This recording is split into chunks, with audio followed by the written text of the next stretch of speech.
because they say Jesse Woodrow does not cooperate, so he's going off. Boom.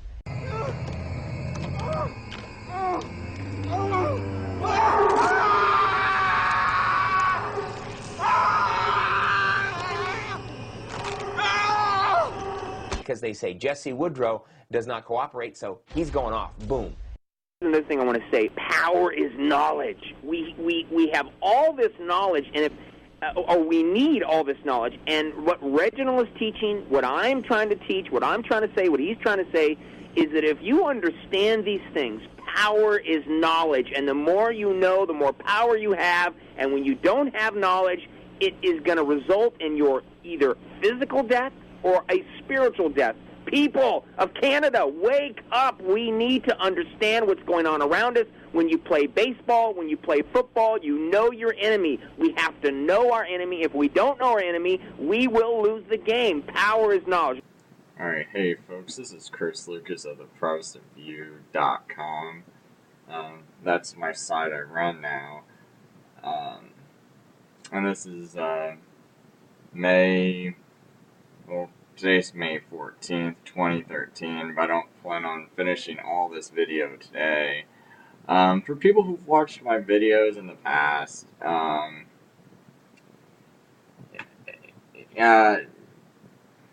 sort of kind of making this video just to make sure I get all my facts right about Jesse Woodrow, and some of the things that people know I might have got wrong about. It wasn't through intentional reporting. It's just like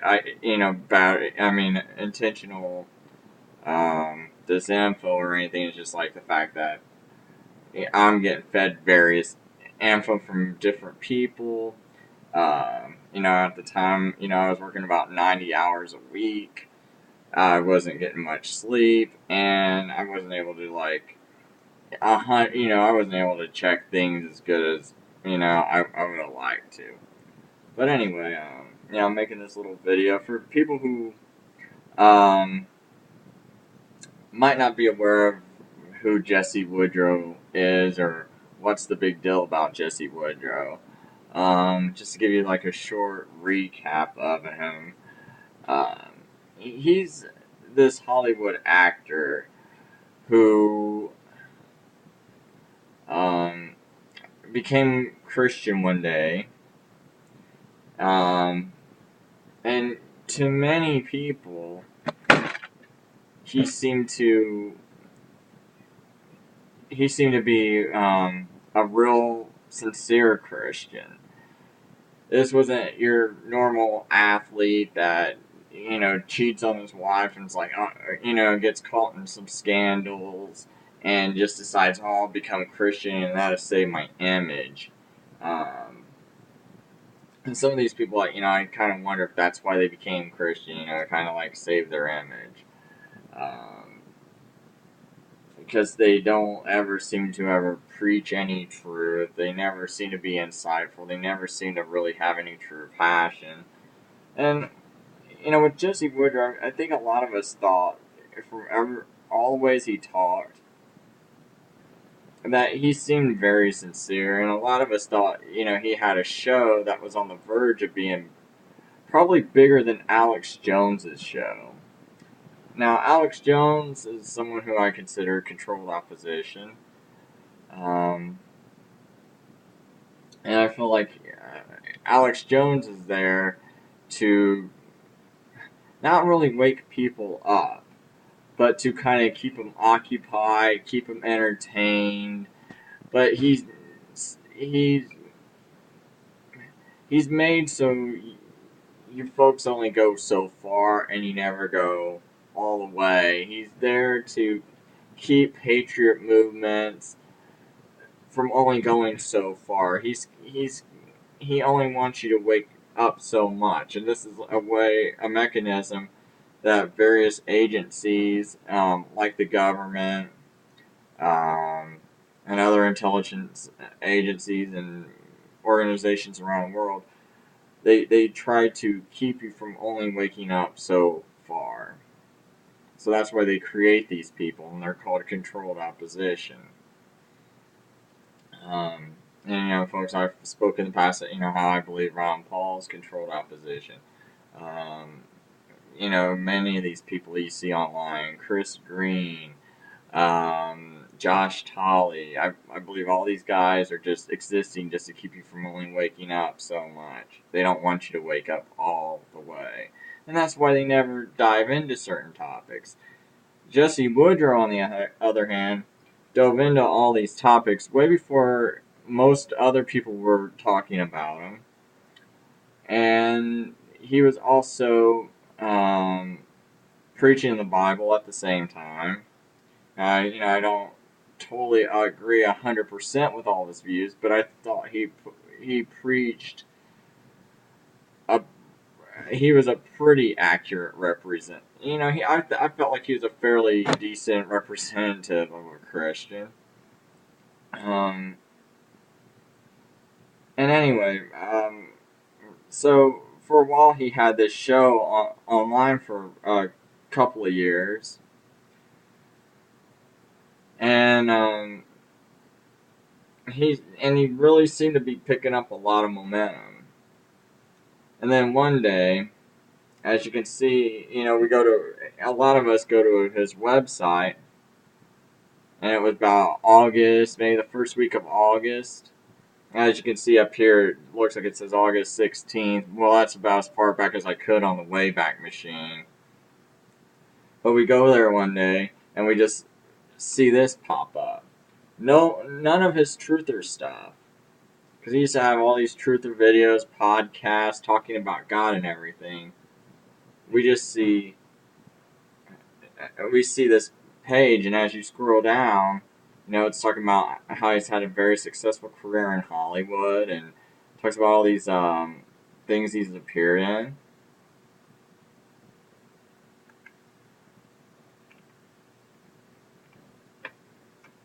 So, and it was quite different than if you went back to, let's say, July 24th. Now, for people who haven't used the Wayback Machine, it's not going to show the site. Sometimes it won't show the site exactly like it was, because if they've removed their pictures and stuff, the images don't pop up. So it throws off some of the HTML code, so it doesn't look the same. But as you can see here, he's got, Who is God, podcasts, services, events he was doing, info, and on the scribble, it was like info about like HR 1388, which was the Give Act that he was talking about, and various things like that. He also advertises meetups around the world. And on some of these, you used to be able to click these links for some reason. I can't even click them today. But you could see that he had various guests online. Okay, here's a little screen capture I got. So I was able to. I don't know what's the deal with the Wayback Machine, because I tried using it a couple of days ago, and you couldn't even go back past when Jesse Woodrow changed his site around. So it's like you couldn't see the way his old site used to be at all. And like I said, folks, the site was a lot nicer looking than this. But when you go through the Wayback Machine, for some reason, it never seems to code things the way they used to look. But you can see that he used to have Freedom of Speech Fridays. These are some of the guests he would have on his show, some of the things he would talk about. Will there be another terrorist attack happen in November? He had Gary Franchi on. He was talking against Mel Gibson. Things like this. And I think it was July 16th is when he had this show in which he said that he got this offer that was some kind of dream offer that was so good, and he couldn't refuse it. And but I'll just play you the clip. Okay, well, here it is. I have got some great news. This is the coolest thing. I mean, I'm really it is so cool to be able to tell you this. I have got an offer to do what it is acting wise that I've always wanted to do. And because of that, this actually today, because of this offer that I've got to go ahead and do the things that I've wanted to do forever, this actually will be my last day on the show. Liberty News Radio Network is the best network. I'm telling you, I've had such an amazing time on this network. Sam Bushman, Michael Powers, Liberty News Radio, they're amazing. And if any of you guys are out there and you're aspiring radio talk show hosts, contact them and say, hey, I used to listen to Jesse Woodrow show. He's a, I love Liberty. It's an amazing, amazing network. Now, essentially, I got an offer to do something that I wanted to do forever with my acting career, and so I am a dummy to not take it. So to do it, though, I have to stop this. There's too much that I put into the radio show and all the stuff that goes into it every day. So first, I want to say thank you to, obviously, Jesus. He has sustained me, helped me in this whole thing. I would not be here if it weren't for him. Literally, he has been the thing that has helped me, lifted me up, held me, and all glory goes to him. I'm so thankful for it. Also, obviously, Liberty News Radio Network, they've just been amazing in this whole thing. They took me on a year and a half ago or whenever it was, probably now, and have just showed and been so unbelievably respectful and wonderful, and Michael Powers and Sam Bushman are just wonderful, wonderful people. And to you guys, I thank you so much. Board Ops at Liberty, you guys have been so great. Wonderful Board Ops. I really appreciate their help. My appearances department, my advertising department, these people that have put in so much time and so much energy and have done so much. And also my volunteers. I have had so many people, starting with Andy DeRocher, who has done an amazing job on my website. Such an amazing job. And I can't say thank you enough to everybody that has helped me do what God has helped us do. Now, I've had volunteers with obviously the website. Andy has done a wonderful job. And as you guys all know, we love Andy. And Ronnie, who has helped me a lot with some emails. Sam in Europe. Richard and Meg in Lake Havasu.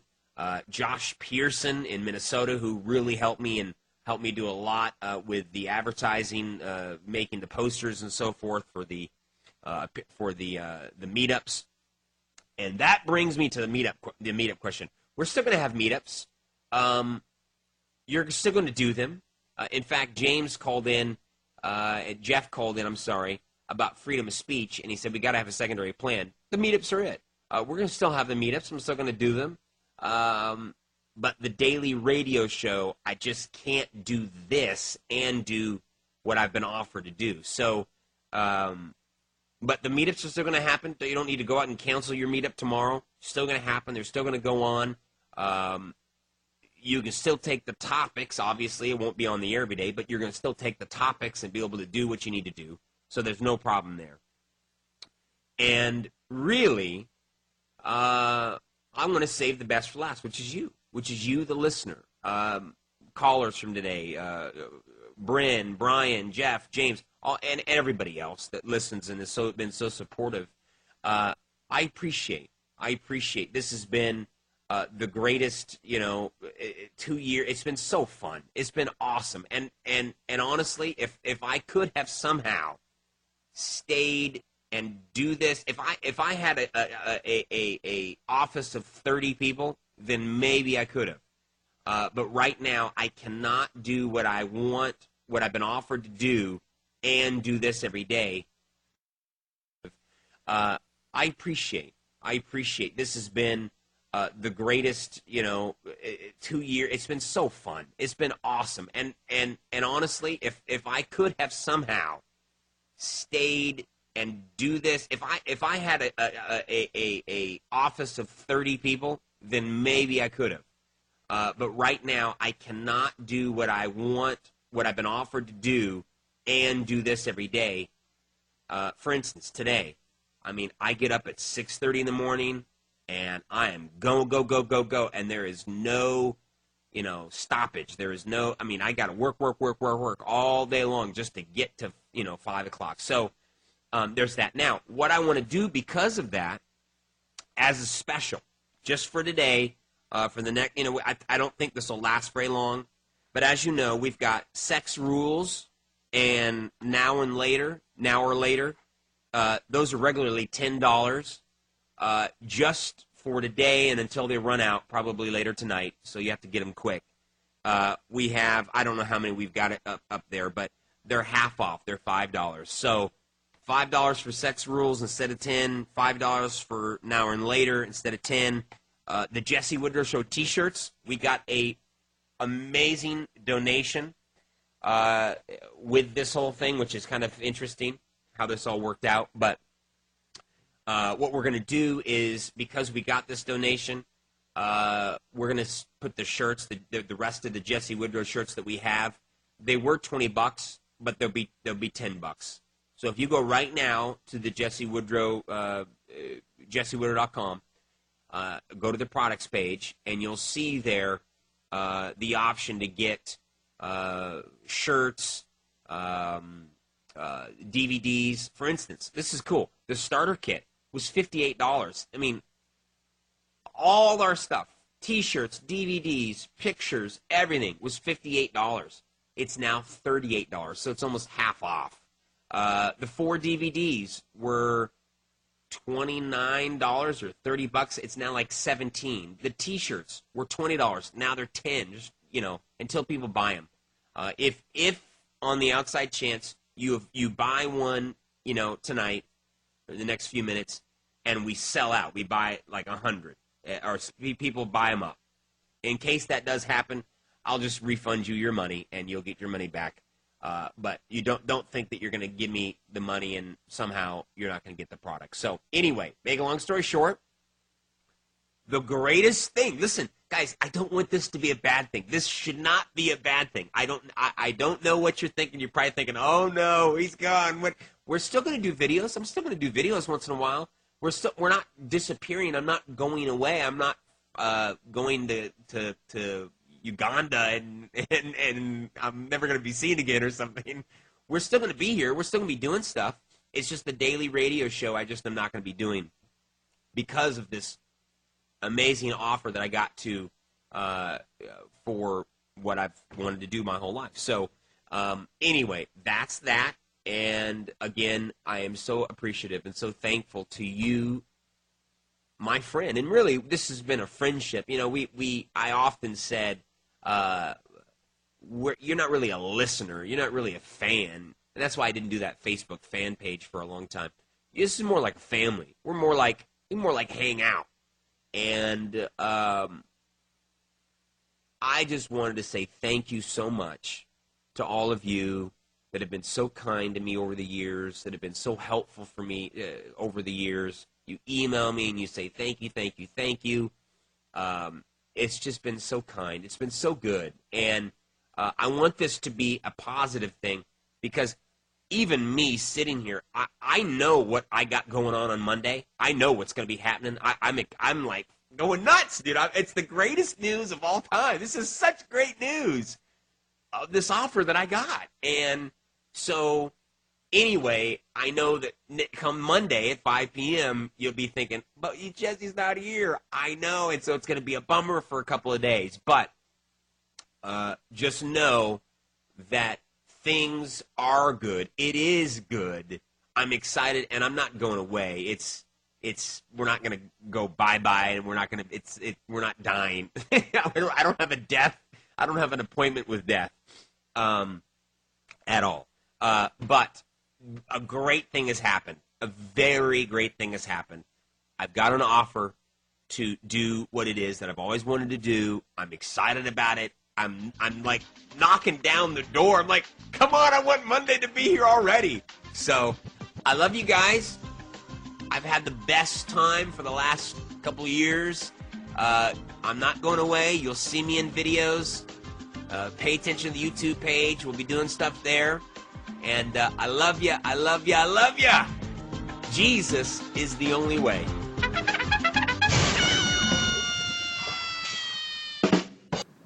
So anyway, folks, here's a page from Jesse Woodrow's meetup webpage when he used to have it. Right up here, a former member. Well, this used to say Jesse Woodrow, and it had a picture of Jesse Woodrow. And I saw about it sometime last year. He logged in, and I think what he did was he deleted himself when he logged in. So now he's a former member. But as you can see here, it's got his initials, JW. So, and basically, he went to some convention in Texas at a church, and he was supposed to speak at it. I called the people up, and they... I talked to the wife of the pastor that was hosting the event at their church, and she kind of seemed very nervous talking to me about Jesse Woodrow, and I wanted to ask her more questions, but I don't know, for some reason she didn't seem like she wanted to talk at all. But anyway, it's... I don't know if you can remember like when I was just playing that audio clip of his last show, you heard him coughing. And I guess he had gotten sick sometime around when he went to Texas.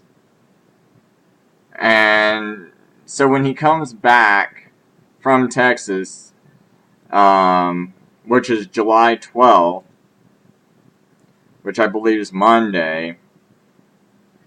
So he comes back Monday, he cancels his meetup, so no one sees him this whole week. And there were several posts, and that's why this one person says, last post heard from him, weird. Because there were several posts of people asking about him, asking if he's okay and things like that. He never answered back. And as you can see here, I said on, September 11th, 2010, yeah, it's weird. If Jesse's okay, why is he ignoring so many people like this? See, folks, like, when you hear Jesse complain, like, in comments, in YouTube comments about why are people, talking about him, worried about him, or why are Christians harassing him? We're not really harassing him. We want to make sure he's okay. Like, he was acting really weird. As you can see from his show, he said he was still going to have meetups. He said he was even still going to do videos. And he never did any videos. And we were begging him just to do a video letting us know he's okay. He wouldn't even do that. And then now he's, like, sick, and he's canceling his meetup. See, I mean, we're all just wondering, did something happen to him? And, was he threatened? Because just a week or two before he went to Texas, someone pulled a gun out on him. And I remember, and I wish I had the video, but a lot of people who used to watch him remember which video I'm talking about. And someone pulled a gun out on him, and I think he said something like he prayed or something, and then nothing wound up happening. I can't remember the whole sequence. I'm pretty sure maybe someone will have a video and I'll upload the clip because maybe someone saved it when they were watching the show, maybe they might have saved one of these videos. But anyway, and if anyone does have this video, you know, please let me know. I'd like to get a copy of it. But anyway, so it's kind of odd that here he was, he got a gun pulled out on him. Then he goes to Texas, you know, just a few weeks later, and then he's sick. And now no one's meeting him, and now no one's even seen him, and now he's taking down all his videos. So, I mean, this doesn't look good, you know, I mean, so we're just really worried about him. And I'll kind of enlarge this in case folks can maybe read this a little bit better.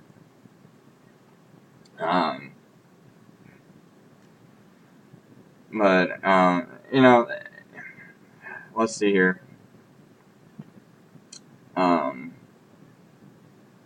He had just made a YouTube video that had like a million hits or so, and it was talking about Obama and oh my gosh, I can't quite remember that one right off the top of my head. Hold on, I'll play it for you, and then you can see the video he released. And this is one of the last videos he did before he disappeared. The huge story that I did actually last week, but I can't get away from it because it's such a big story. President Barack Obama wants a new world order, and he wants you and I, the United States of America, to be the leading force, if you will, in this new world order. And what he's done is he's released this new document. It's called the National Strategy Security something. Let's look at it here. It's unbelievable. He just released this. Like I said, I did a whole show about this on last Thursday. So you can go and listen to that show, of course, at jessewoodrow.com. There's video and audio of it, I believe. No, it's just audio of it. But let's look at this document. He wants a new world order, and he's not even shy about it. He's just bold in your face about it. Check this out. Page 4, he says that there is an international order that we seek. Wait a minute. I don't know what you're talking about. I don't seek an international order. Did you get a memo? I didn't get. Did you get a memo? No, I didn't. I don't want an international order. Wait, let me figure this out. International world. No, this is a new world order. Remember the video we just had a couple of weeks ago where he spoke at West Point? This looks like it's an extension of that speech where he said he wants a new world order, or a new international order, I mean, it's the same thing, yo. I mean, we're not that stupid, dude. Come on. Look. Let me take you back a page or so, and he says, basically, to make all this stuff happen, there has to be sweeping change. Look at this, page 3. We live in a time of sweeping change. What? Now, let's drop down a little bit. If you go to the bottom of page 4, it says, indeed, no nation should be better positioned to lead in an era of globalization than America. No, I don't want to lead in an era of globalization. I'm not willing and wanting to seek an international order. No. That's not what I want. I don't want our sovereignty to be given up. That's not what I want. I don't want America to be involved in the new world order. That's not what I want. Let's look on. He wants to use, on page 9, we must now build the sources of American strength and influence and shape an international order capable of overcoming the challenges of the 21st century. Now look at page 10. Dude, look at this. In the aftermath of World War II, the United States that helped take care of the lead in constructing the new international architecture. That's just as bad. To keep the peace and advance the prosperity from NATO, United Nations, to treaties that govern the laws and the weapons of war, from the World Bank and the International Monetary Fund. What? Dude, he wants to use the World Bank and the International Monetary Fund to help shape this new international order? Oh no, dude, this is exactly what the Antichrist will use. He'll use money. The World Bank and the IMF will be right at the center of this Antichrist government economic ultimatum, mark of the beast. If you don't do this, you can't buy or touchdown! Oh, dude. I'm telling you what, I've had an awakening. And I hope it's our country that is not involved in this world government. I hope we have I hope the pendulum just is way over here and it swings way this way. I hope that's what happens. And we get somebody in office that is just, radically different. I hope that's what this God's doing here. But if not, it looks like Obama is setting us up to be the world's leading, I don't know, for the new world order. Let's just go on here. Look at this. On page 11. And we will pursue engagement with hostile nations to test their intentions, give their government opportunity to change course, blah, blah, blah, blah. Look at page 13. Oh my goodness. In keeping with the focus of the foundation of our strength and influence, we are promoting universal values abroad by living them at home, and we will not seek to impose these values through force. Wait, you just said that you're going to engage hostile nations, but then you say you're not going to? What one is it? Dude, that's ridiculous. This is crazy. Let's go on. Finally, our efforts to shape an international order that promotes a just peace. Yeah, the Antichrist will do that. He'll preach peace. That's not good. In page 13, we must maintain our military's conventional superiority. Ooh, that's not good. Now, page 19. Our military will continue strengthening its capacity to partner with foreign counterparts, train and assist security forces, pursue military-to-military ties with a broad range of governments. Dude, wait a minute. You want military-to-military foreign governments working, train, assist, other... What? Well, now this coincides with what you said at West Point.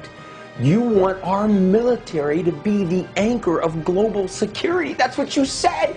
No, dude.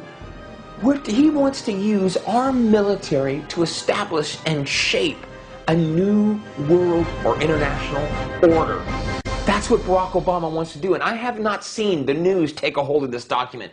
Talk about independence. Talk about the founding fathers saying no. Forsake alliances with other countries. It's not good. Just be independent. Don't try and hook up with other people. It causes problems. Be independent. That's why we left England. We didn't want to be hooked up with anyone because they're just a bunch of problems. Now let's continue on. A couple more things. Page 20, the title of page 20 is Promoting a Just and Sustainable International Order. Page 25, International Order, an international order advanced by U.S. leadership that promotes peace, security, blah, blah, blah, blah, blah. Let me tell you something. You guys, I'm serious. Nobody's covered this. I haven't seen this on CBC, I don't know what CBC is anyway, but CBS, NBC, Fox, CNN, nobody has covered this document. It is called, and let me just make sure I get it right, the National Security Strategy, May 2010, just came out a few days ago. Now, you can find this. There is a URL at the bottom of this video. There are also, you can go to my Scribble page. It'll be there on the Scribble page, but I'll put the URL right below this video. Take this, share this with people, send it around the internet. Let everyone know that Barack Obama has announced to the world, he is not shy about it. He is being bold about his desire for the United States of America to be the leading force in this new world order. And let me tell you something. The Bible speaks against world government. The Bible says the Antichrist will rule from a world governmental stage. He'll use the IMF and the World Bank. I'm not saying that Barack Obama is the Antichrist. That's not what I'm saying. I'm saying I don't like what's happening. We got to change course. The sovereignty of America is at stake. The rights of Americans, the Bill of Rights, the Constitution is at stake. It does matter. It is important. Stand up now. Power is knowledge, and the lack of it is death. You and all who wear America's uniform remain the cornerstone of our national defense, the anchor of global security. We have to shape an international order that can meet the challenges of our generation. The international order we seek is one that can resolve the challenges of our times.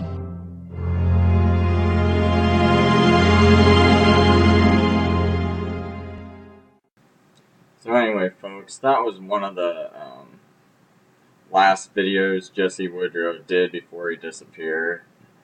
Like I said, he did that one. He did a video where he was talking about someone pulling a gun out on him. But this video he did right before that video, and this was like the last video he made talking about the New World Order and stuff before he disappeared. It got, from what I understand, got like 1 million views. It was a pretty popular video around the internet at the time. And I don't know. I mean, like, to me, this doesn't look like a guy that's about ready to sell out. And also, there's one other project he was working on, and it was called.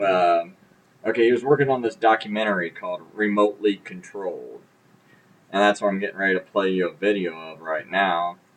And this Remotely Controlled was about media sensationalism and how the media is used to manipulate you. He was going to explain, he's going to explain questions like, you wonder why they got all this trash on TV, why it seems like it's crammed down your throat, why exactly is this happening?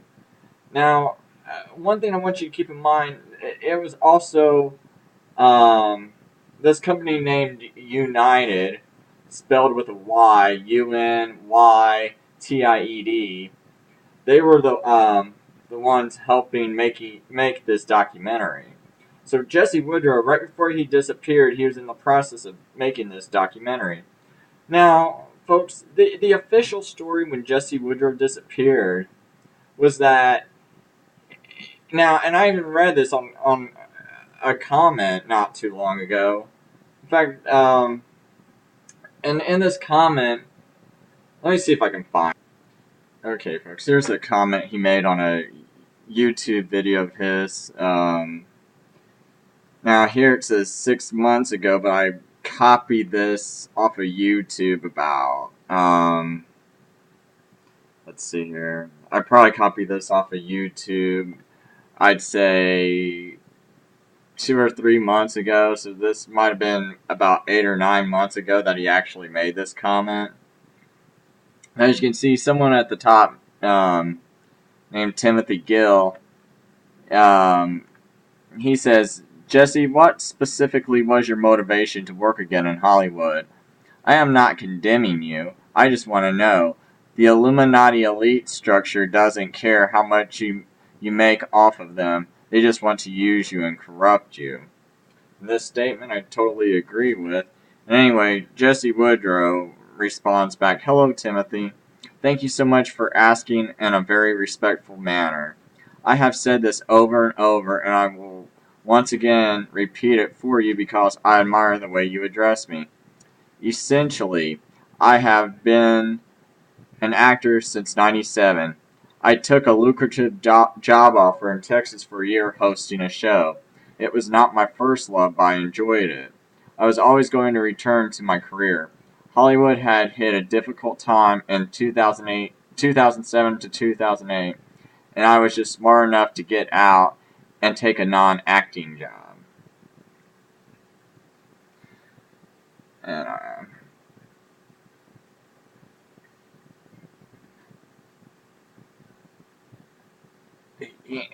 see, the thing is,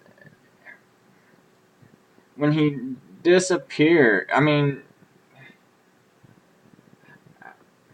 yeah, I'm kind of at a loss for words after reading that a little bit. I mean, folks, do you really think Hollywood hit that difficult of a time? I mean, does anyone really buy this excuse? And again, this is him acting like he answered this question over and over again. And I mean, I don't even think this is really him. And if it is him, you know what? It doesn't make sense that we would ask this stuff the way he just disappeared. Like, because you heard me play earlier when he said, oh, I'm still going to do my show, I'm still going to have meetups. Well, he never had another meetup. I pay, I'm still paying to keep that meetup site going just to have historical proof that, look, he never canceled his meetups. He never said another word to us. He just disappeared. He never said a word to anyone who was looking for him. He could have logged on that site anytime and said, look, man, this is what's going on. I know you guys are concerned, but here's what's going on. You mean, okay, maybe you don't have time to make a video, but you mean you can't even log on to your own site? You're really that, like, no, he was not that busy, folks. I mean, it's like no one in Hollywood that I know of is that busy to where you can't log on. I mean, he was making posts about an iPhone. He was making posts about playing Madden video games. Okay, I mean,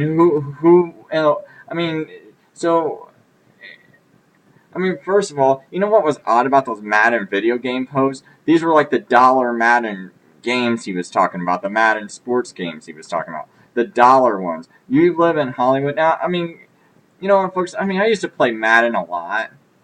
Once I played a newer version, it was hard for me to play the older versions, and it was the old versions that were for $1, and it's like, I don't know. Like, for me, it's hard to waste my time when there's something better to play, and first, so that comment struck me as odd.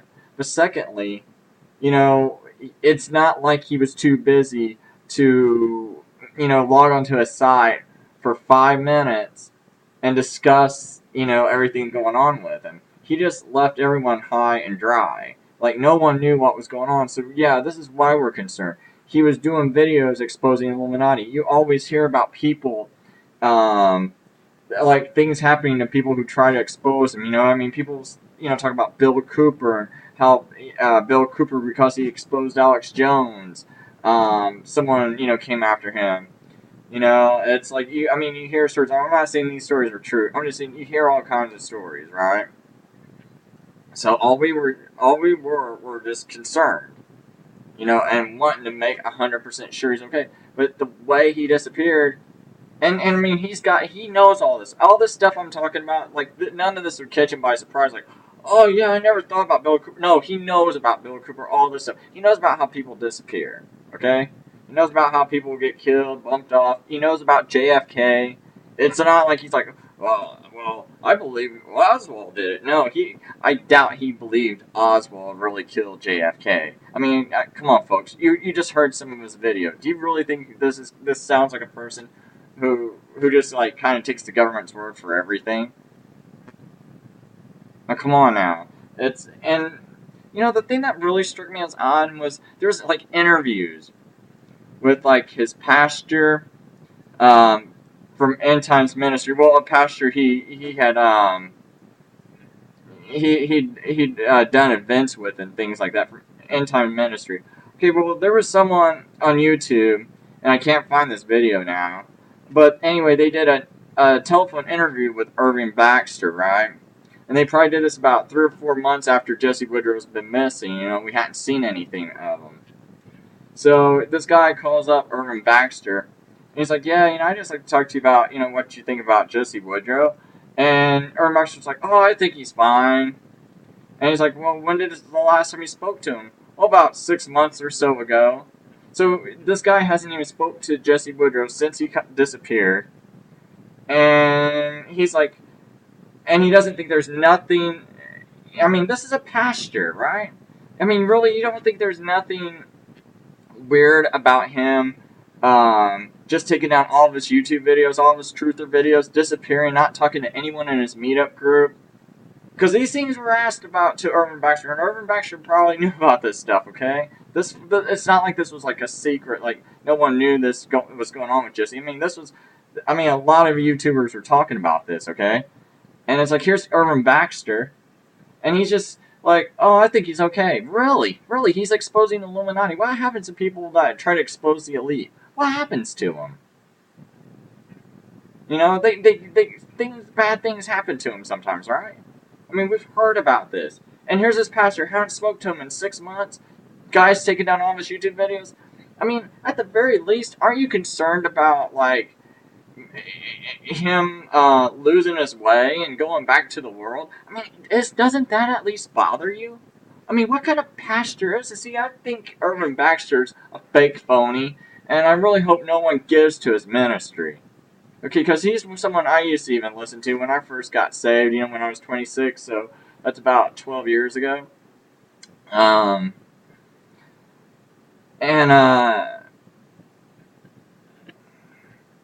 I don't know, save's the right term, but, start believing in Jesus and all this stuff and start, believing the Bible and things like that and start to understand the Bible. This was back when I was 26, and that's when I started listening to Irvin Baxter and things like that, because I was really, just trying to look for truth. But I really hope no one gives to this guy, because, what kind of Christian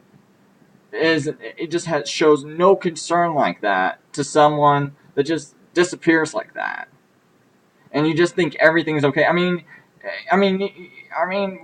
you like? What kind of dunce are you? What kind of idiot are you? Or do you not care? What's going through your mind? And if you heard him say anything in the past couple of years about Jesse Woodrow, please, bring it to my attention. Let me, get a copy of a show or something. Please talk about. But I bet Irvin Baxter hasn't said a word. See, a lot of these people, man, they strike me as weird, and their responses strike me as weird, like their lack of concern. I tried talking to some people to the last church Jesse Woodrow went to. No concern about him. I really wonder, did he even show up at this? Yeah, I heard it from people, but they were supposed to record it, and I don't even see a recording of him being there. And also, what's weird is that I couldn't find a mention of it. Like, I think their website promoted it, and I couldn't find a mention of it anywhere once Jesse Woodrow disappeared. Like, it was hard finding anything. Like, it's almost like all of his things about him, doing any kind of truther videos, like they tried to scrub him clean from the internet. This stuff started getting really hard to find, and it's and folks, here's something I want you to. This is the last project Jesse was working on right before he supposedly went back to Hollywood, like everyone claims, right? And here's one thing I want you to consider. Why is someone exposing Hollywood and exposing the media if they're planning on just getting back into Hollywood? See, this is one thing about his statement that doesn't even make sense to me when you read this YouTube comment. It's like, if you're planning on getting back into Hollywood, why are you exposing people? Why are you exposing the people that even most people would think are even legit? Like, there's a lot of Christians that thought Toby Mac's legit, and here Jesse Woodrow was calling him out. And, that was shortly before he disappeared, too. Before Jesse Woodrow disappeared. He was calling out Toby Mac, maybe a couple of months before he disappeared. And he's gone. And he said he's calling Toby Mac out because Toby Mac has this song, Ill Am I, and something about, him being Illuminati or something. Or, no, Illuminati coming through. Ill am I, Illuminati coming through, right? I think he had these lyrics in his song. This is what Toby Mac's song, and Jesse Woodrow was bringing this up. He even brought it up to someone named I can't think of the last guy. The guy's last name is Dollar, and he brought this up to him on a show, and Dollar tried to say, oh, it's nothing, it's no big deal, and Jesse wouldn't let him wiggle out of it, and Jesse Woodrow was really exposing a lot of these people and really getting a lot of attention because, he is, because, him being an actor, it did make it a little bit easier to get on shows because, people were like, oh, this guy used to be on Charmed and things like that. So, it's, some people get a little starstruck and it's easier for him to get on some people's shows, and then when he does get on a show, it's a big deal because some people are like, well, I kind of want to hear what this guy, who is coming out of Hollywood has to say, like a lot. And I was very skeptical, folks, because, I had just had, there's people who I thought was like so legit. You know, I used to be in the Constitution Party, and I thought that these higher-ups were so legit, and then I'm finding out, you know, that they're not. That, you know, and I'll go into this at some other point on videos, but, you know, and I find out, you know, these people aren't legit. And so then it was really hard for me to believe, you know, someone, you know, from Hollywood is really legit. But, you know, every time I kept hearing him talk, and even I would, like, challenge him with some comments on YouTube and things like that. And it seemed like he always, like, responded properly to me, you know, because I was kind of trying to dig and probe at him a little bit and, you know, see what he's really about. And, I mean, it's like, and, I mean, it's like, to me, listening to him, especially even listening to him years later, it's like, I'm like, wow, this guy was right. And he really saw a lot of this stuff coming out, like Obama's gun grab and things like that. He said on Regional Agnes's show that they're coming after your guns, and he was going into the GIVE Act, which I think is H.R. 1388, if I'm not mistaken. I'm not sure if that's GIVE Act or not. That might have been something else. But anyway, he was talking about the GIVE Act, and he was talking about Obama's coming for your guns and all this other stuff. And I mean, no one, you know, I don't think no one saw this, like, Sandy Hook, you know, stuff coming. And I think he kind of did see all this stuff coming. And I can't, you know, really find the exact audio I'm looking for, or else I play. But to me, it definitely sounded like he saw some of this stuff coming. I will at some point in this video play the clip of, you know, when he's on Regional Agnes's show and he's saying they're coming for your guns. So I want you people to know that he was talking about this all the way back in 2009, okay? But anyway, and so, folks, you know, why would he get back into Hollywood? Why would he be exposing people in Hollywood if he was just going to get back into Hollywood? And like I said, he was getting ready to make this documentary called Remotely Programmed, which was going to even expose the manipulations of Hollywood to a whole new level. And if you listen to enough of his shows, which I've actually listened to more of his shows than I had when he was doing these videos, because doing research and keep going back and listening to it, I'm like, wow, you know, it's really interesting to listen to everything he was saying then and then compare it to events that are going on now. And, I mean, and also, it's like, folks, like I say, if he was planning on going back to Hollywood, why was he getting ready to make this documentary? And this documentary, you can't find even a hint that it was ever going to be created. And what's really weird is, no one seemed to be questioning him, like, you know, why didn't you make this documentary, Jesse? Why didn't you finish it? You know, I mean, like, really, like, no one, you know, here he is going to expose Hollywood, this, you know, multi-billion-dollar industry,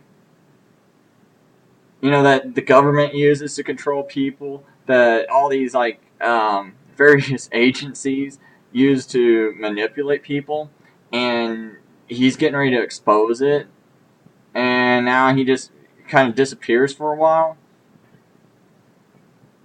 But anyway, folks, I'm going to play you a clip of that preview, because he was doing he had a preview of this documentary he was getting ready to do, and I'm going to play that for you right now.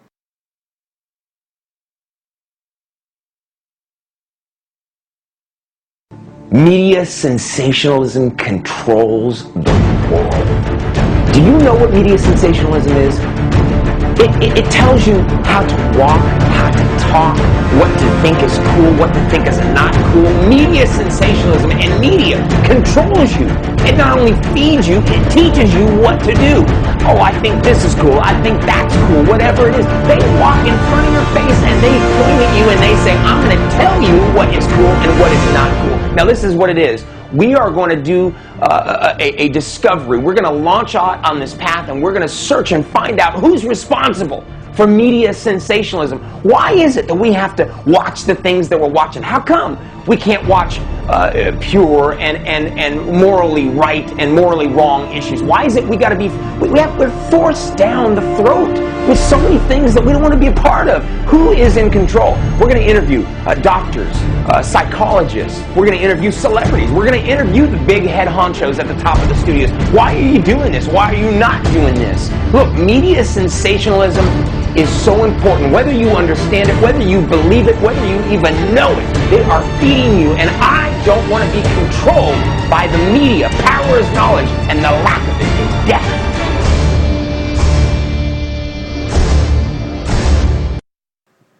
So anyway, folks, that was a preview to his documentary that was getting ready to come out, called Remotely Programmed. And I think he was talking about this for about a year. And they had a website for it. If you go to the Wayback Machine, I think it's like webarchive.org or something like that, and you type in remotelyprogrammed.com, and I think you'll see part of the website. I'm not sure if you'll see much of it. A lot of it was like under construction. It was I'm not sure how much complete it was, maybe 10% complete or something like that. And it was a website devoted for this upcoming documentary. So and they had a lot invested in it. I mean, you had a programmer making the website. You invested money making this this preview. And he'd been talking about this for about a year, and I heard him make mention of it on Regional Agnes's show. And so a lot of people thought when he disappeared and he said he's got this dream offer, we thought it was something like this. But instead, all you see him do is 15-minute festival films, and he wasn't even the star in them. And I'm not even sure if he even got paid.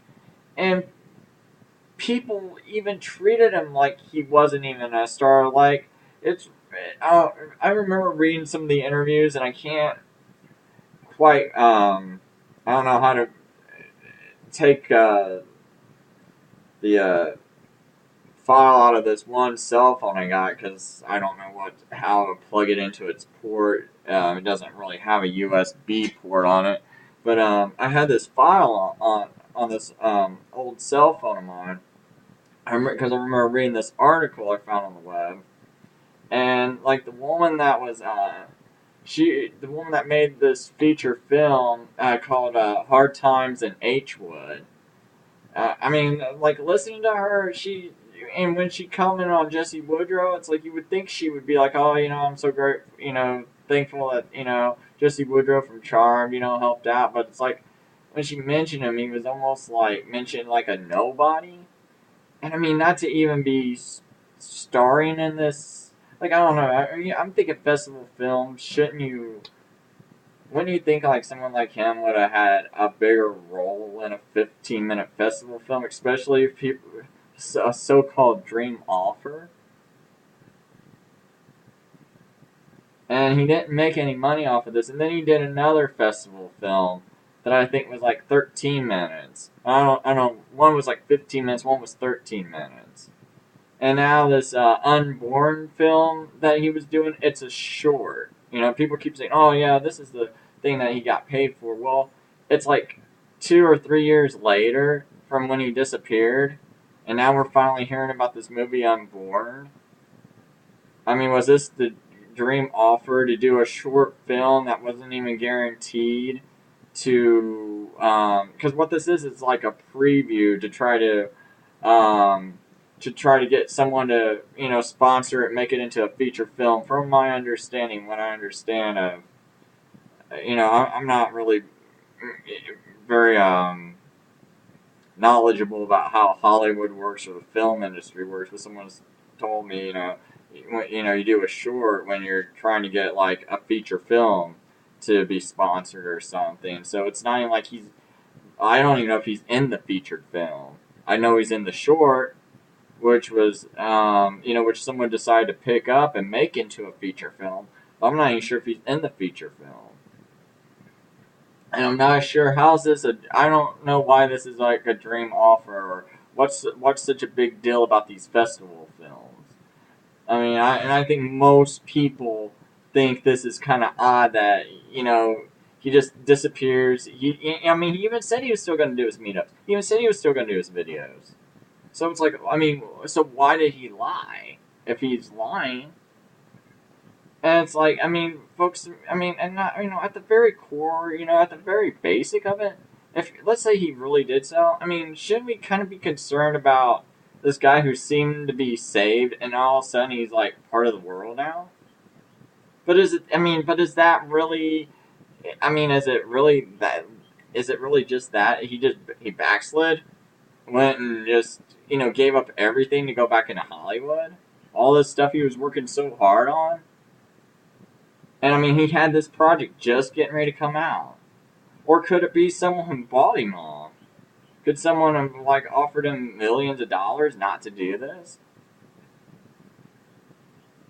And then if they did offer, shouldn't we be curious about why they would offer him? Well, like, the kind of nerve he must have been striking.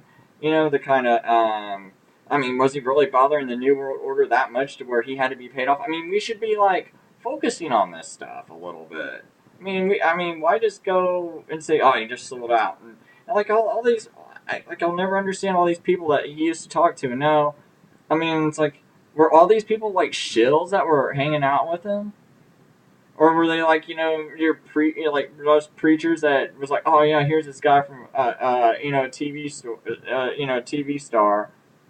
Let me just kind of, smooth around with him a little bit, so I can get my name, but he doesn't really care about Jesse Woodrow's soul. So that's kind of what I think, is that, they were, a lot of these people were just using him. And Irvin Baxter really had a lot of, I used to have some respect for the guy, and now I just have no respect for him. Because I just don't see how he could say the things he says. You just don't care about someone that, falls away like that. And here's a guy talking about the Illuminati, all this stuff, talking about the elites, talking about Obama. A guy that potentially, he really seemed like he was going to be bigger than Alex Jones. He really seemed like he was starting to really pick up a lot of momentum right before he disappeared.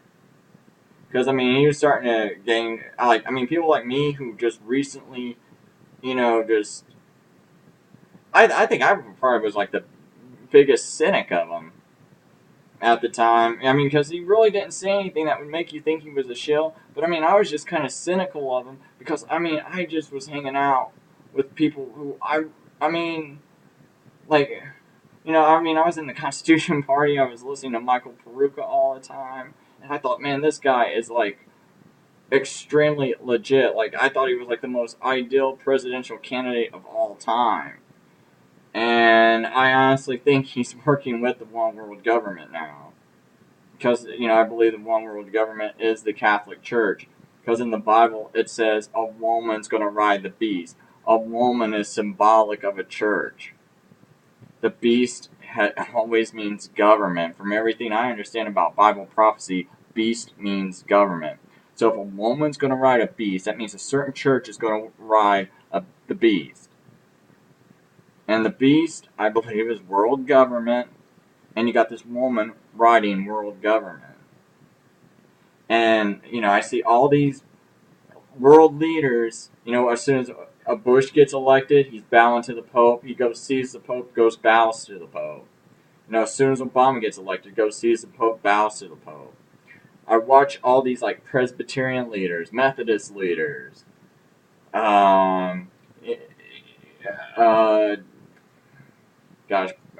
just leaders from almost every single mainline denomination of what you think is Protestant, or what some of them call themselves Protestant or evangelical, and they're all bowing to the Pope, and people made a big deal about Obama bowing to, like, I think it was, some world leaders, and they said, oh, that's so horrible. Well, why didn't he say anything when he bowed to the Pope?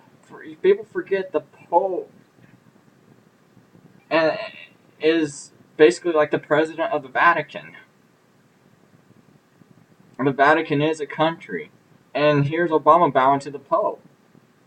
I mean, shouldn't you be concerned when President Bush bows to the Pope? See, he wasn't the first. Obama was not the first president to bow to the Pope. Bush was doing it too. I think there was other presidents doing it. But also, folks, what does that say when your own church leaders are bowing to the Pope?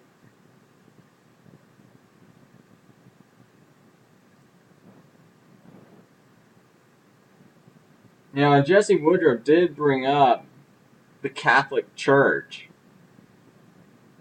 and its connection to one world government. In fact, Alex Jones sure doesn't do it. Alex Jones, Bilderbergers, Council on Foreign Relations, but who's really running all those organizations? And it's like Jesse Woodrow, here he is, a biblical Christian. It says it right there in Revelation. A woman rides the beast. A church. That church is the Roman Catholic Church. Because there is no church on the face of this earth.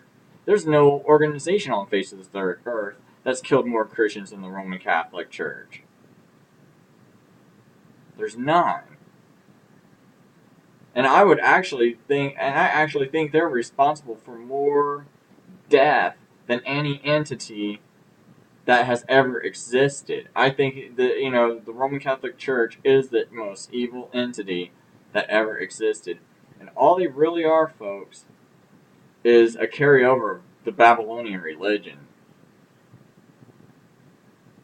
That's all they are. Because, you had all these Babylonian gods, and they worshipped, Semiramis. Semiramis was married to Nimrod. This is kind of where your Isis and Horus come in, and all they did was change the names, but still the same people. And Nimrod, Nimrod gets killed, and Semiramis has a son, but she says it's Nimrod reincarnated. And see, she remembered the Bible prophecy, about the woman and having a child and things like that. Well, bam. She got pregnant pretty soon after Nimrod died. She remembered, and she didn't want to look like she was just like not mourning for Nimrod at all. So she remembers this Bible prophecy. It says, that, basically this child, just magically appeared in her womb. She has it, says it's Nimrod. Child dies. Then she says he's now the sun. Transmigrated into the sun, I think is the word. So he became the sun, and this is where your sun worship comes from. And but in order to get the sun to have more favor, you go and talk to Semiramis. So this is where your Madonna child comes in. And this is where your Mary, so-called Jesus, comes in. That's why they have this thing about Mary. Because you look in the Bible, there's nothing biblical about worshiping Mary or praying to Mary. They say they don't worship her, but they really do. You can try to, candy coat it, try to twist the words, but it's worship that you're doing. You don't pray to Mary, and the Bible even says you don't talk to the dead. That's necromancy. And if you try to say, oh, well, she's really living in heaven, so it's not the same. Okay, let me just give you that one, even though I don't think that's true. Because I don't think you're supposed to try to talk to him anyway. But how can Mary understand? She's sitting up there in heaven. You're praying to her. 1,000 other people are praying to her at one time. Now, this isn't just this minute. It's the next minute after that. And it's 24 hours a day. So 24 hours a day, 7 days a week, for the past almost 2,000 years, she's heard people praying to her. Wouldn't this drive you nuts unless you were God? Folks, all they did was, all the Roman Catholic Church did was, it's just like the Romans changed the names of the Greek gods. The Greek gods got most of their gods from the Babylonians. They all just kept changing the names. And all the Roman Catholics did was, okay, we're going to stick this name on, on Isis, and now it's, there we go. Or Venus, whatever, they're all the same person, basically. So now, bam, we're just going to jam Mary's name on her.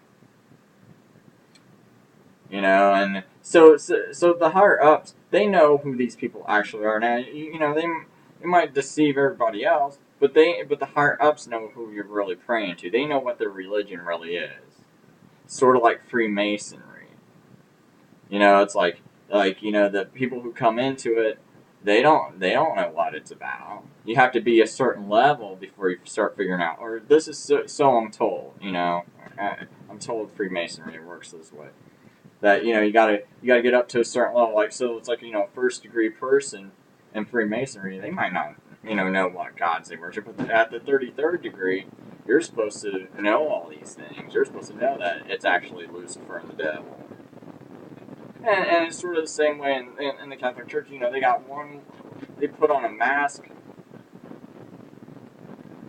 But can you imagine any Christian in the New Testament when you're reading the Bible ripping babies out of people's wombs? Just because they're translating the Bible to English or teaching the Bible. A Catholic Church used to kill people and torture people just for teaching their children the Lord's Prayer in English. This is a wicked church, folks. Read Fox's Book of Martyrs. And in the Bible, in Revelations, it says she's going to be drunk on the blood of martyrs and saints. You tell me any entity in the world that's not more drunk on the blood of martyrs and saints.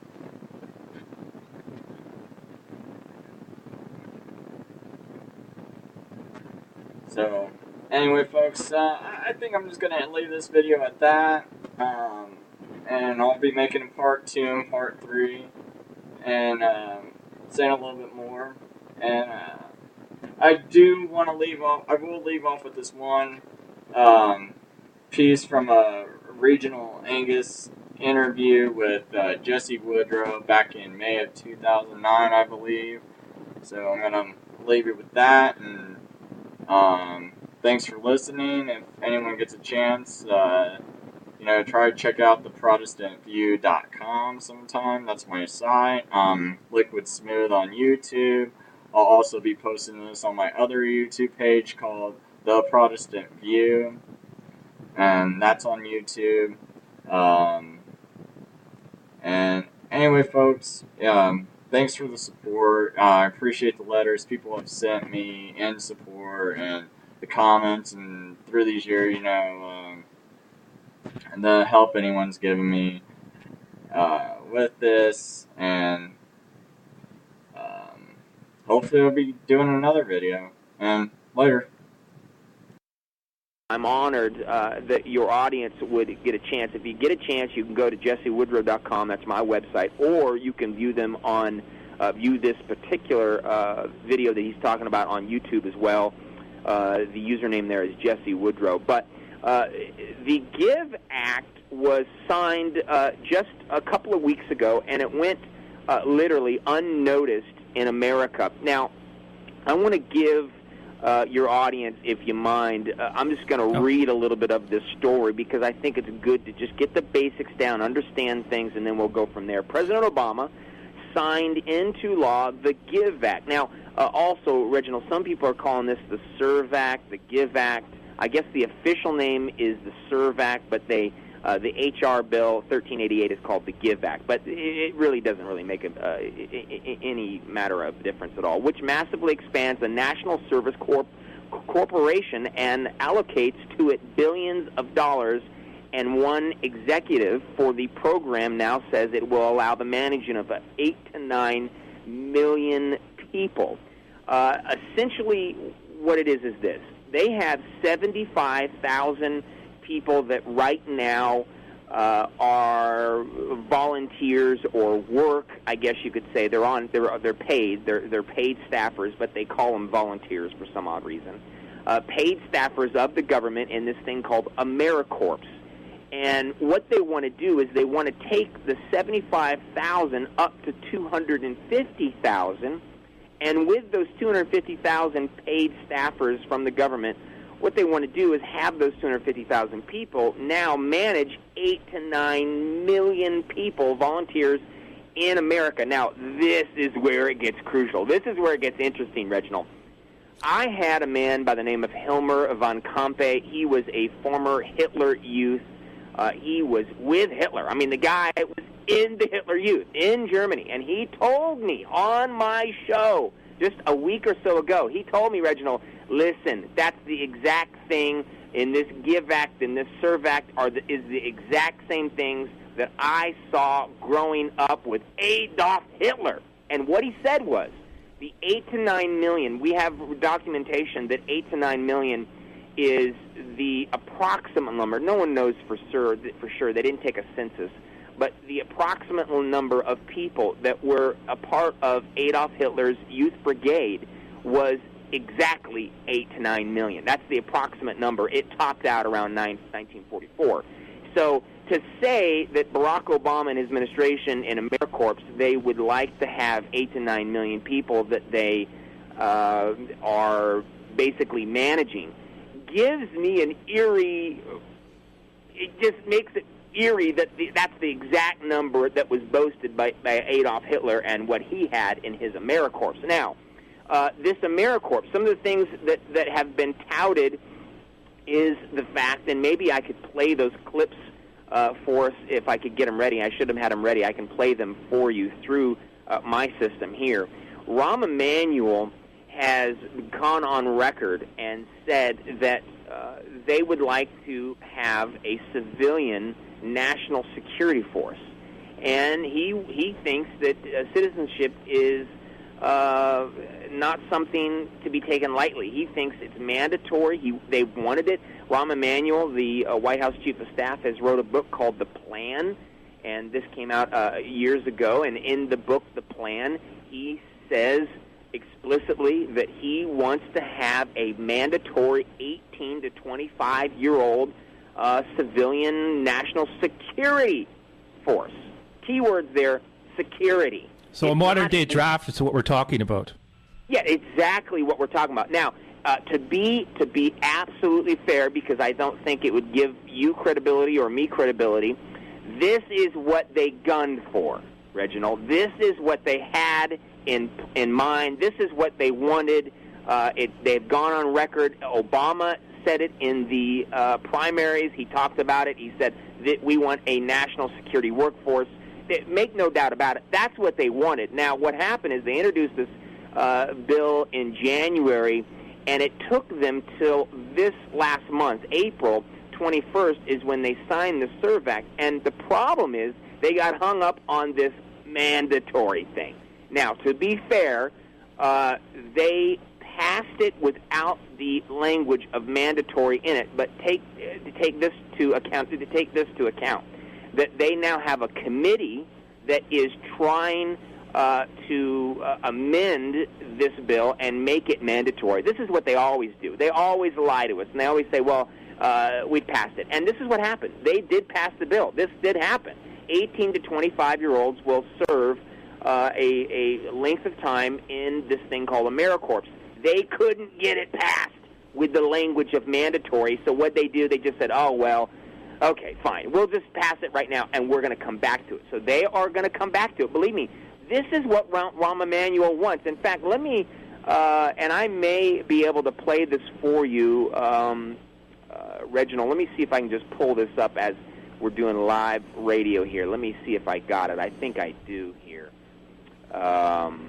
Let me see if I can get it pulled up, because this is an interesting clip. This is Rahm Emanuel, and he was on a talk show talking about this. Let me see if I can get this here.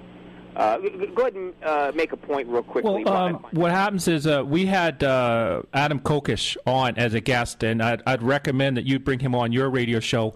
This is a gentleman who's a Iraq veteran. He's a member of the Iraq Veterans Against War.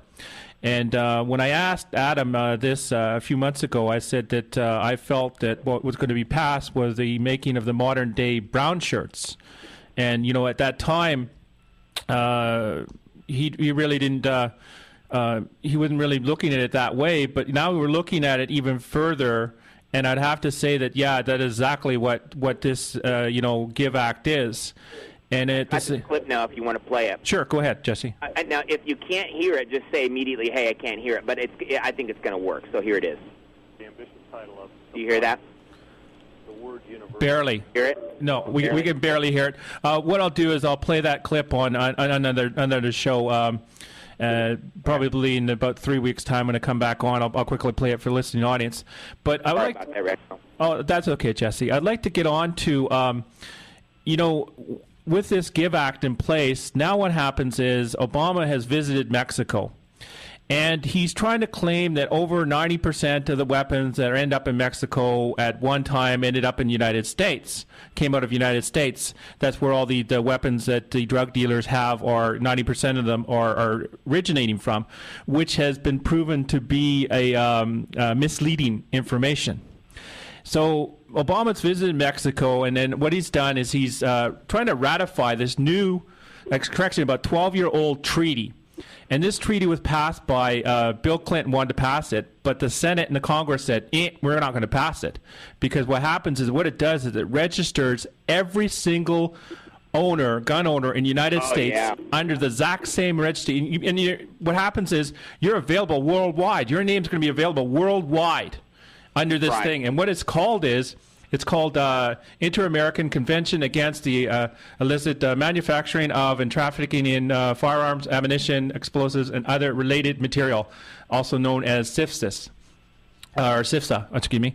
What is your comments on that? And if I may quickly just say something, do you feel that this is a way that they are going to just strip the guns right away from the people in the United States and violate the Second Amendment?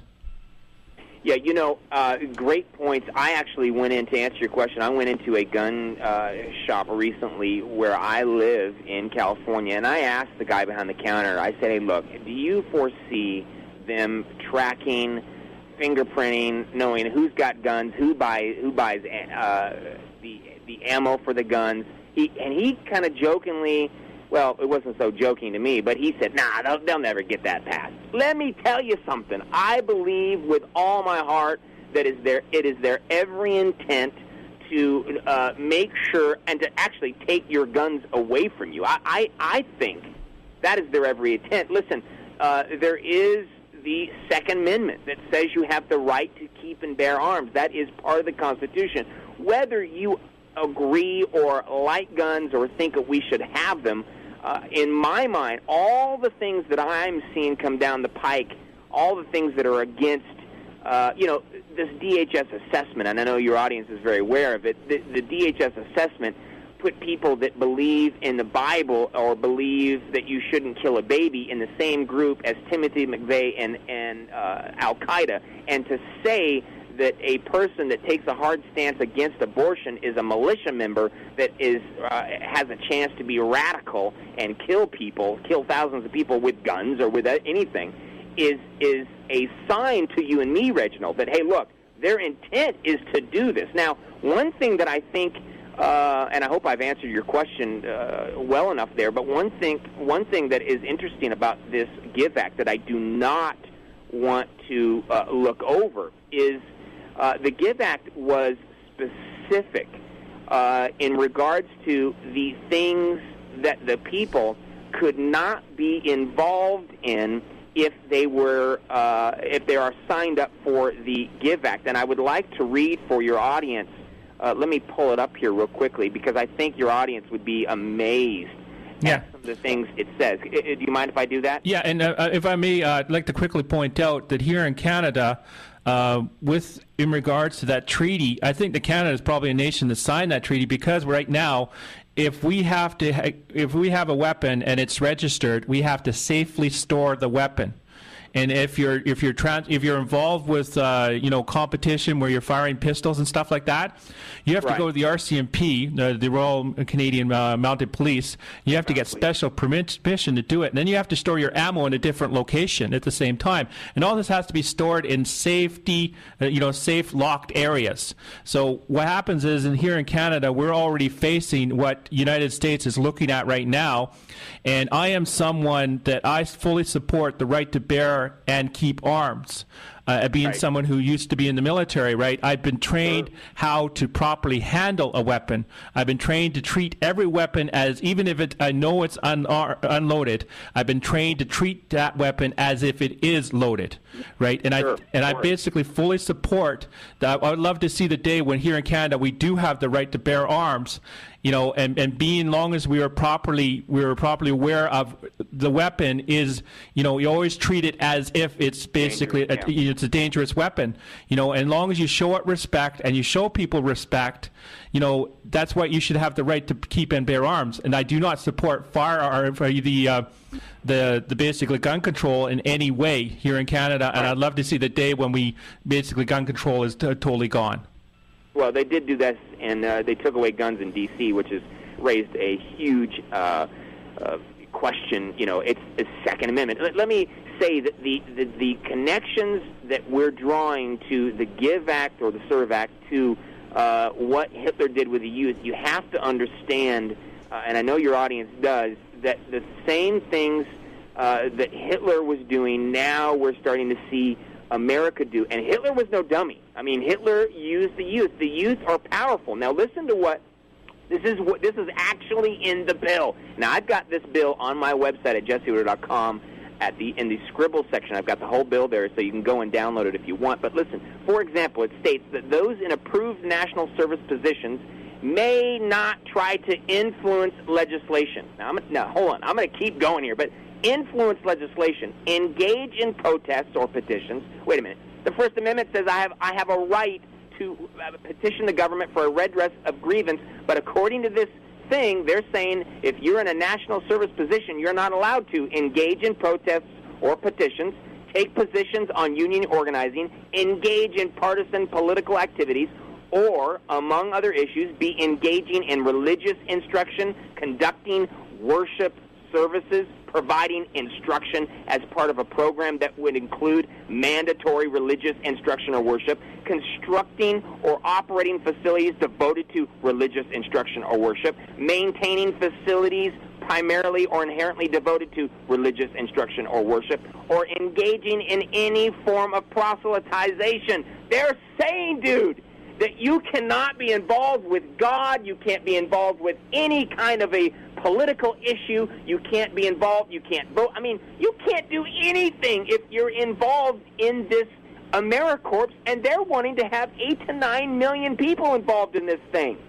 The First Amendment is gone. I mean, consider it gone from the United States of America if you're involved in AmeriCorps. I mean, you can't go to church, you can't be a pastor, you can't speak at a church, you can't even conduct any activities at a church. I mean, this is crazy to me. So what's happening with this is that I take this as being a modern-day version of what Stalin would have passed. We also have to remember that Stalin carried out the purge over in old Soviet Union, where he killed millions, tens of millions upon millions. He probably killed just as much as Hitler in a longer period of time, though. And being someone who's researched, I'm writing a novel about the Holocaust, takes a little kid through the Holocaust, and I'm basically what I'm seeing is that it just scares the hell out of me when I'm watching people they're into Obama. They're not acting like normal people. They're acting like they're mesmerized, just like that clip with the pastor said in the beginning. And we the people, we have to start waking people up, and we start saying, "Hey, look at this stuff. Look right now." I mean, here in Canada, we're a prime example of what United States is in for. If that stuff once it starts to be enforced, then you're going to see the exact same thing that's happening up here. You'll see it happening within the United States. All we're trying to do is we're trying to reach our hand across the border and say, look, wake up. You know, our First Nations deserve the right to, we should enter into partnerships with our First Nations. I fully support that with non-First Nations. We should return back to the way that we are now. We should return back to a country where we are equal partners. Every single segment of the population should be treated as equal citizens under our country. And with that thing, with the GIVE Act, as you're describing it, what I'm getting the feeling that the goose steps are just starting. I'm getting the feeling that the brown shirts are right around the corner, and I'm getting the feeling that anyone from 18 to 25 gets to look forward to a minimum of 7 years or how many years service under this thing, where they're going to be brainwashed, indoctrinated, and by the time they reach my age, which is I'll be 42 this year, they'll be walking zombies. You're a young guy. Yeah, but they'll be walking zombies. I mean, they'll basically just, what they'll do is that everything the government wants you to say, everything the government wants you to think, that's what you'll do. Under this act, I mean, the indoctrination is starting people. Do you want to be one of those walking zombies? Do you want to be one of those people that what happens is, me caveman, me think the way the government thinks? We're supposed to be free individuals. We're all human beings. We're supposed to think for ourselves. We shouldn't allow a government to think for us. The ideas of democracy is of the people, by the people, and for the people. For the people. Not anywhere does it dictate in there that, the government's supposed to control us. No. We are supposed to control the government. If you take a look at democracy, I remember this famous saying one time, and it basically says in there is that if the government is afraid of the people, you have democracy. If the people are afraid of the government, you have tyranny. Yeah. It's great. You made some great points. We have now entered into an age where not just America, not just Canada, but the world needs to wake up to this onslaught of evil from these global elitists. And if we don't do it, we're going to be in for big-time trouble. And we know these things. I take a stance from a biblical perspective. I kind of look at it from a biblical stance. We know there is going to be an evil ruler one day. We classify him as an antichrist figure. We know this to be the case, but here's the good news. We know that the Bible says the antichrist goes to make war with the saints of God, the people that keep the commandments of God and have the testimony of Jesus Christ. So what does that tell me? That's good news for me, because he is making war against people like you and me, Reginald, that stand up for the freedoms, the things that God's given us. And so there's hope for me that we're not going to just lay down and let some dude just walk all over us, or some governmental source or governmental entity just walk all over us. We understand by the Bible that things are going to happen, but we got a war. And a war is a good thing, because that means that people are not just bowing to what they want. We are standing up for our rights, and that's what you're doing in Canada, and that's what I'm trying to do here. And I'm so encouraging people to stand up and not let people just run all over you. Don't just sit back and wait for things to happen. Go out and fight today.